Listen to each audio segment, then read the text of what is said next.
Welcome to the Living the Dream podcast with Curveball. If you believe, you can achieve.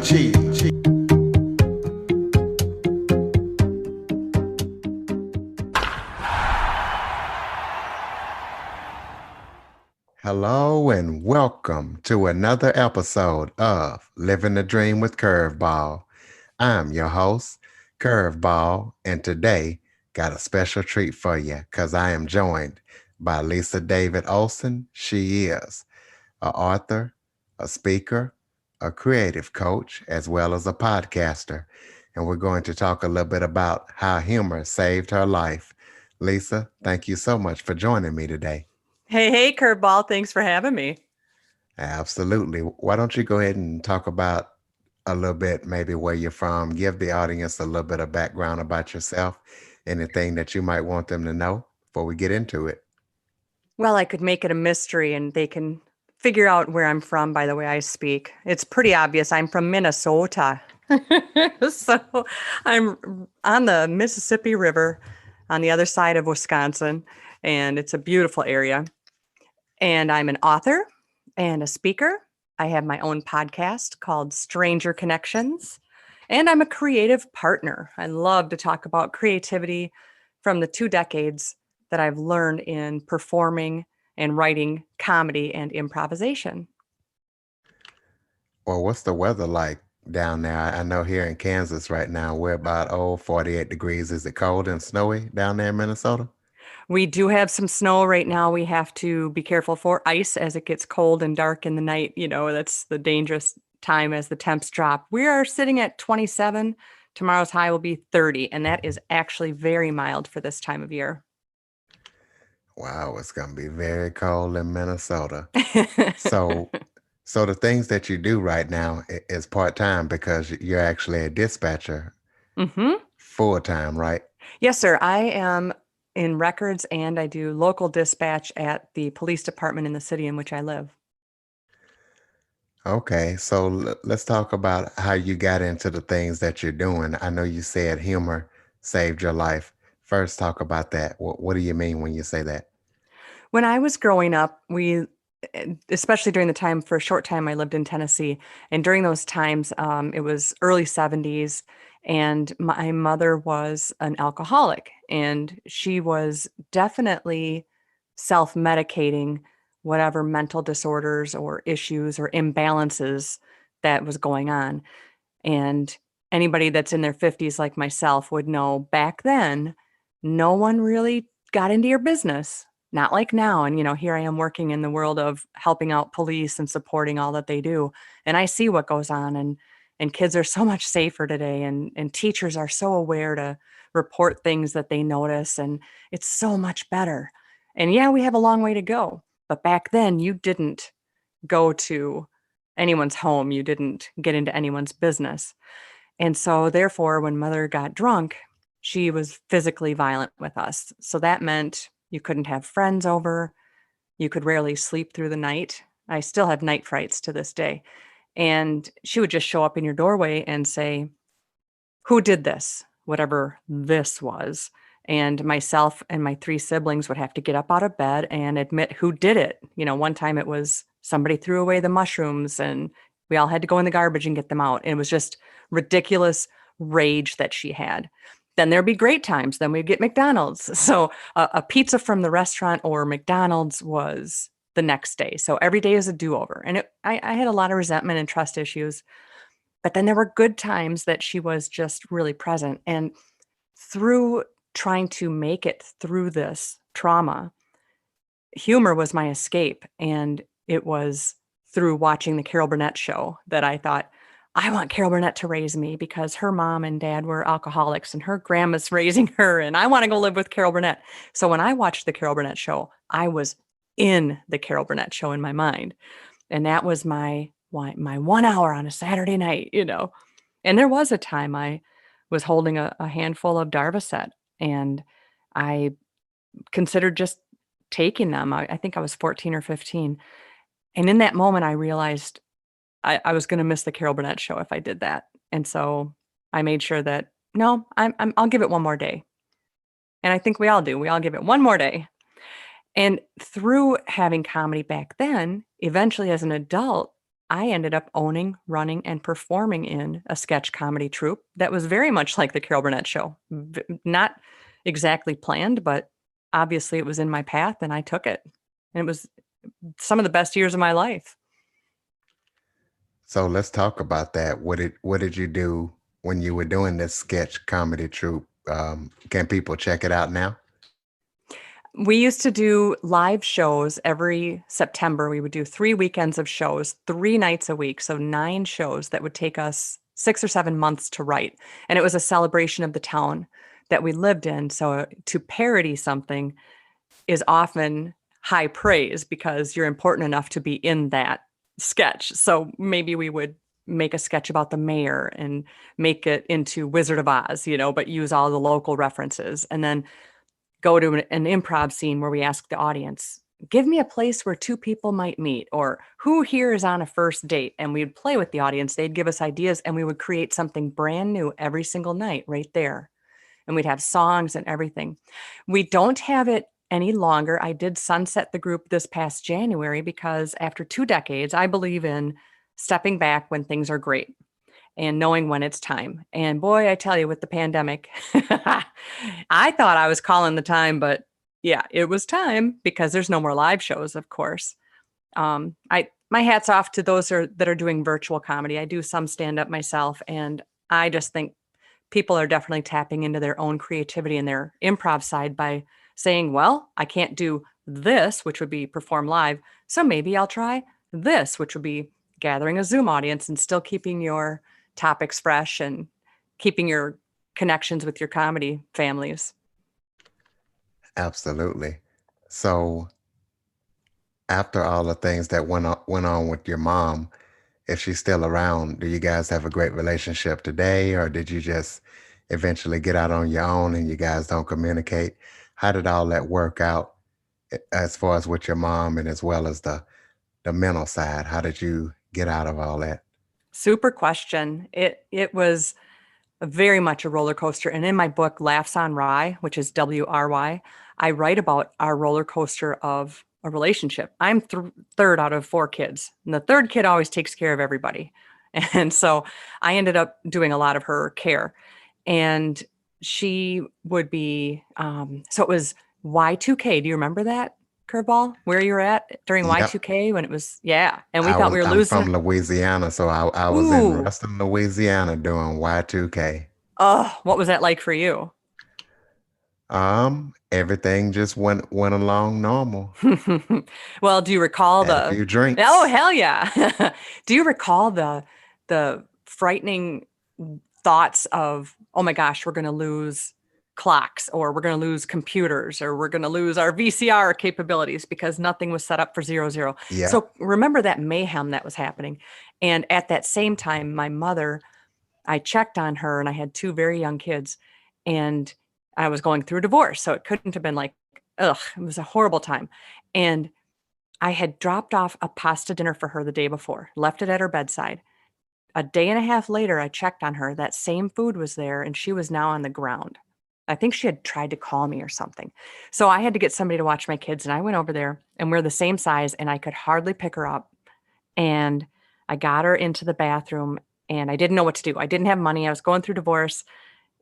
She was not able to lift her head, and I called for an ambulance, not even knowing what to do. They ended up giving her IVs in the parking lot. They didn't even drive away. She was near death, and that was during Y2K. I remember her being in the hospital during Y2K, and I'm sitting there with her, and she was going through, what is that called when you're withdrawing, DDTs or something like that. It was just, Withdrawal symptoms, alcohol withdrawal symptoms. yes. And they had the massage units on her legs to keep the flow of blood going. And she thought there were headless rabbits in her bed. And she was saying all these wild things. Well, of course, she was going through all the withdrawal, and she never drank again. And she told me later she remembers the doctor saying, if she makes it to morning, we'll give her more blood. And she has a very rare blood like AB negative.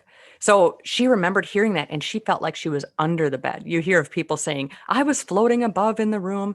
No, she felt she was under the hospital bed and she could hear them say that. And she never drank again since that day. She did pass in 2014. And unfortunately, because of the back and forth history that we had, I have a lot of boundaries in place now. And so it was a lot of back and forth. And during that time, I did see her before she passed, but it was amazing, the struggles. I feel like telling everybody, if a family member is not aligning with you and it's taken away from your own family unit, your own nest, you don't owe anybody. If that's turmoil and they aren't seeking help and they won't take your help, certainly don't take away from the people in your immediate circle. It's hard, but some people don't want help. Yep, they always say you have to want it before you can begin to. You can take a horse to water, but you can't make them drink it. Exactly. Absolutely right. So let's talk about your books. I know you mentioned one. How many books do you have out? Talk about them and talk about what they're Sure. about. I have Laughs on Rye, WRY, an improviser's memoir, and that came out in 2018. And it's very short snippets of stories. I love pranks and I love performing. And I have a project in Bravery that I have pictures in the middle of the book and all over my Facebook page. And it's it was one day I was walking down the street and these two young ladies were eating ice cream, and you can picture them. Nobody's mad when they're eating ice cream. Nobody's sad or whining. You're holding ice cream. And it's young ladies. They were probably in their early 20s. And one had a bright pink cone and a waffle cone, and the other one had this blue mess of ice cream, and they were happy. And they were standing by a brick wall taking pictures. It was so cool. And I walked up and I had this idea. And I said, hey, can we get a picture together? And I'm very outgoing, but it still made my heart beat a little bit faster. It made me nervous to approach strangers, but I dared myself. And they said, well, sure, let's do it. And I had this other thought, and I said, let's not smile. And how weird is that? Okay, this stranger approaches me, wants a picture. Now we can't smile. And they said yes. And you laugh so hard in trying not to smile. And then you laugh afterwards because you did hold a straight face. So it's a very funny thing. I invite you to try that with your family tonight. It is so silly. And I've hashtag it serious selfies with strangers. So I have a few of those in my book. And that's my project in Bravery because I dared myself. And I always invite people, dare yourself daily. It doesn't have to be to approach a stranger. It could be just start writing or draw a picture or put on your shoes and actually leave the house. Dare yourself to do one small step towards something, and you might find that you go toward it even further. And it feels darn good. And in my book, in the middle with the serious selfies with strangers, I share some of the story. Every single picture I share the story behind it. One young man was selling lemonade, and I never pass up a lemonade stand. No one should pass it up. Even if you don't drink it, give them a $5 bill and watch their face. So I got permission because it's a small town and somebody told me whose kid it was. I got permission from the parents that I could put his picture in my book. And through connecting with them, I learned his lemonade stand was for his grandma who was recovering from breast cancer treatment. And he was raising money for grandma's hospital bill. And from his lemonade stand, he raised $400 for her and he didn't keep any money. I would not have known that if I didn't stop, give him that money, and get a picture with him. The two girls that I mentioned was my first picture. Because when my book came out, it turns out I knew some of their parents and their parents' friends, and we all met for coffee and went shopping after. I have actual friendships from these serious selfies. And that is just more than I ever expected, just because I took my head out of my phone and engaged with people and took an interest in them. My other book is a journal, and I printed it locally because I was giving local business and I just wanted to do a spiral bound journal. And it's creative prompts from my 2 decades of performing. And I love to do creative partner meetups and help people get unstuck with whatever project they're on. I can do creativity ideas to help. Let's pretend you were doing a blog and you were like, you know, I was going to write about what it's like to do curbside pickup. I was going to write about that, but I just am stuck. And I would give you some tips and ideas of how to change your thinking so that you could open up to new ideas. And that journal is called What Ifs and Why Nots. Okay, so that bravery that you said that, hey, I got a dare. I want you to ask me about it. So that what it was. It was Mm-hmm. the Yep. selfies. Yes, that's my project in bravery that turned out to make human connections and actual friendships. See, you took the question right from me. I was gonna ask what was that dare. Well, if you want to ask me, I'll tell you again. You can edit. Well, what we can do is we can talk about your podcast. You can tell people what that's all about and how to connect with it because I think it's pretty interesting. It's a fun project. My podcast is called Stranger Connections, and I love stories. And I don't know if it's a Midwest thing or just my heritage, but I love stories. I want to hear your stories and I'm going to add to the stories and tell mine. I think we all do, and we all have a story to share. So I want the weirdest of the weird. So if you know of people, anybody listening, maybe your uncle collects something that's really random. Maybe he collects left socks. I don't know. And I want to know that. So I am a curious beast and I love to hear quirky stories. I want to meet the weirdos and celebrate them. I have a monk who quit being a monk after 9 years. So of course I want to ask him, what was it like? Why did you quit? Are you married now? All those things. I've got a gal who talks about really bad dating stories, and she's a soulmate coach, but she has these horrible dating stories for herself, but she can help other people. I've got a guy that his name is Jeej and this 40-pound wooden gnome named Ahab. So Jeej and Ahab go on adventures. And this was passed down from his grandpa. Like this gnome, this wooden thing, he looks like a sailor, has been in their family for decades. So he starts taking him on adventures. So he has done skydiving and mountain climbing and similar to my serious selfies, people come to him and they want pictures with him and then they hashtag it and post it. I've got a gal who does Reiki through the computer, another woman who can talk to your dog. She actually interviewed my dog. She told me stories about my dog that she couldn't have known that I knew because my dog was a rescue. And she told me a bunch of stuff about it. So I've got really cool people on Stranger Connections. So check out my podcast. You guys should definitely check it out. And it's available on your favorite podcast platform. Yes, it Eh, is. All right. So, what advice would you give somebody who went through the kind of childhood that you went through, an abusive family member, drugs, alcohol? What advice would you give them to make it through? If you can't help them, help yourself. You don't have to go along for the ride. If you've tried things and you've tried to help them and they aren't accepting it and they are stuck in the muck, don't get your feet dirty too. Yeah, I had my own two sons to raise. Um, I had different marriage things going on, and I have regrets that it took away from my immediate family. So if you've tried to help them and you've alerted authorities and you've done welfare checks and you've tried, then you got to set up a boundary.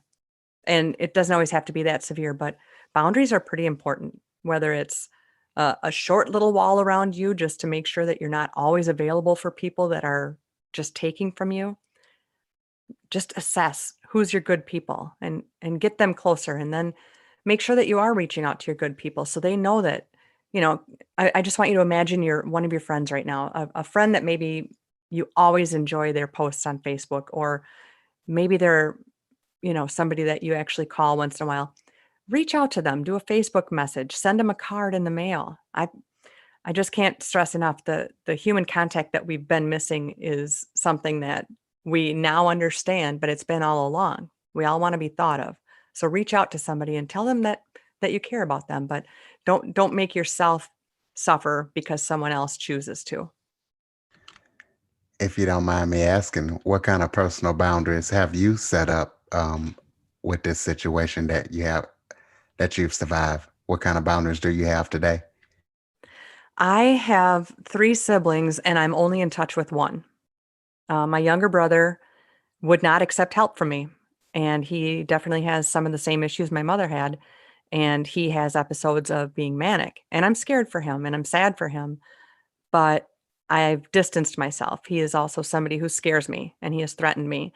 And therefore that boundary is up. That door is shut. When our mom died, we collaborated to create a funeral. And if that wasn't the oddest thing, to be very scared of another human and not respect them and know that he's got drugs in his pocket and you have to clear out an apartment together and make it happen. I chose to do that if we could stay separate, and we made it happen. We were the only ones in the area.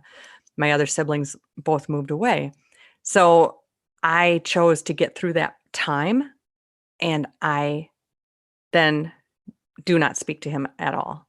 So that was hard. That's the most I've let it down, but he definitely is somebody not allowed in my life. And with my older sister, we didn't get along for a while, and she would ask for more things, and it was becoming like when the phone rings and you kind of go, "Oh no." You know what? You don't have to. So you kind of have to make your own life and go forward. It's a short spin on this big rock that we're all on. So you have to choose. So that's the kind of boundaries I've set up. I've certainly had friendships come and go. And what's funny, curveball, you won't know this because I think it's a woman thing. But what's funny is a woman will go to the same hairdresser. Tell me if there's one in your life that you know of, a female in your life it that says, "Oh, but I've gone to Sally for 20 years. I'm not going to switch now." I mean, I've always gone to Sally. I would like to try somebody new, but I don't. Yep. That- And they'll just keep going until that person no longer does it anymore. exactly. I said to one of my hairdressers, I said, "I'm kind of a player. I might come to you for a while and then I skip around and I might come back. So don't take it personally." And she said, "Well, I'm going to tell you something. The time that you're tired of me, I'm ready for you to go too, because we're probably done playing and finding out any new ideas. It's okay to go and come back." I find that to be true with friends as well. If you've reached out and they've stopped reaching out to you, once in a while, throw them a, "Hey, thought of you today. Here's a cute picture," but you don't have to keep chasing them. We grow, and they say friends come into your life for a reason and a season. I envy those that can have those best friends since fourth grade. I've got a long time friendship, but not since school. But that's a great thing if you have it, but don't feel bad if you don't. If you're not having the give and take that makes you excited every time you think of that person, just gently back away. It's actually easier to break up with a lover than it is a friend. That's for females anyway. Fight me if I'm wrong, girls. Message me. And why is that? Why do you feel that's the case? It's easier to break up with a, a lover than a friend. I think because women and women friends, it's so much about feelings and drama and well, she's not in the room, so I guess we'll just talk about her, and you need to talk about her with me. It's just so yucky. And I'm so glad to be in the spot that I'm in now, where the women I have connected with now, and it's taken me all these years, lift each other. And I've got some great networking gals. One gal today reached out and said, "I know you're trying to land a TED Talk. I want you to talk to this gal." She didn't pitch me any sales, nothing. She just remembered what I've asked for, and she was trying to connect me with somebody.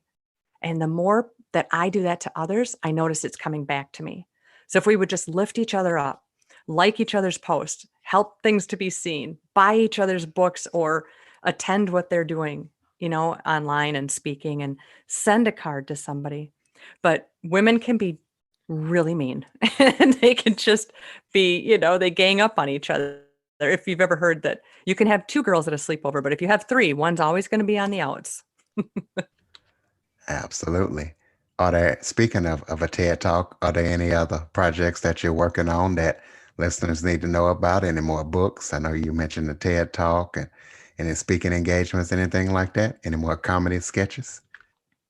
I infuse comedy into any presentations that I'm doing. I just released a comedy album, and you can connect to that on my Facebook page or go to Apple iTunes. And it's called Fun on the Phone, but fun is spelled with a PH, just like phone. And this is 21 telemarketer calls. They called me, and I led them down a different path. I got one to help me with the song. I got one to help me find my husband. I make up stories. So I'm like, I don't know. He went out to get spaghetti sauce, and I haven't seen him in 2 days. And it's these crazy stories for telemarketers. And I had an old answering machine. And so that album is just released yesterday. And I'm really excited about that. So I usually play those when I'm presenting. But I can do creative workshops and we can play different, I don't mean to say play games, but we can play with ideas. And I promise to not scare your introverts. I'm not going to make you get up and pretend you're a barking tree or any of that. It's more about creativity of the mind and thinking about things from a different angle.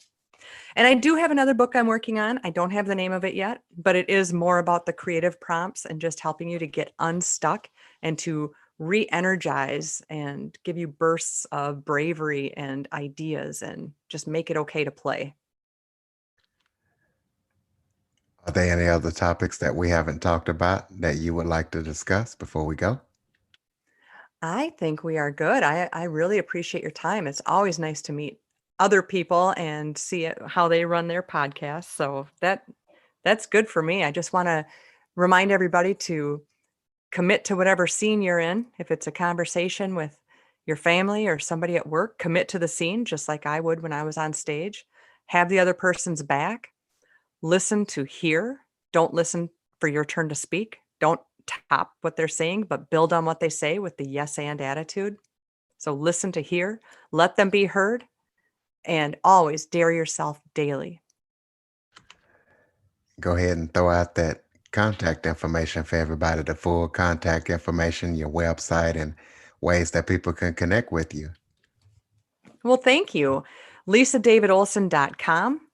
And the main spot I'm at is on Facebook, Lisa David Olson.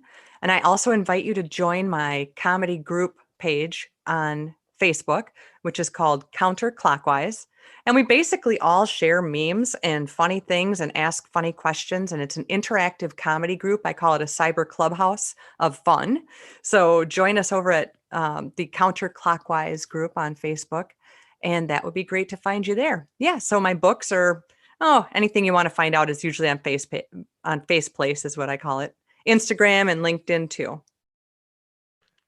Absolutely. And speaking of dare yourself daily, listeners, after listening to the show, dare yourself to subscribe, rate, and review. Lisa David Olson, thank you so much for joining me Thank you, today. Curveball. This has been fun. Absolutely. I had a blast. For more information on the Living the Dream podcast, visit www.djcurveball.com. Until next time, stay focused on living the dream.